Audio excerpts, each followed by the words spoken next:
একজন নারী যখন কথা বলে তখন ভেবে নেবেন সবটাই ঠিক আছে। একজন নারী যখন ঝগড়া করে তখনও ভেবে নেবেন সবটাই ঠিক আছে।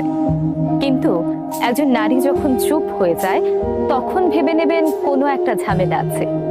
কারণ নারীদের জন্য চুপ হয়ে যাওয়াটা হলো শেষ একটা স্টেজ। নারী কথা বলবে, আর্গু করবে, তর্ক করবে, ঝগড়া করবে, ভালোবাসবে, কান্নাও করবে। কিন্তু একটা নারী যখন বুঝতে পারে এই সবই বৃথা চেষ্টা, তখন সে একদম চুপ হয়ে যায়।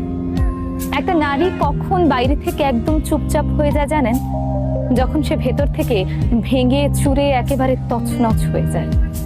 নারীদের নীরবতাকে কখনোই হালকা ভাবে নেবেন না, কারণ যে নারী যত বেশি ভালোবাসতে পারে সে নারী তত বেশি ভালোবাসার মানুষকে ছাড়া থাকতেও পারে।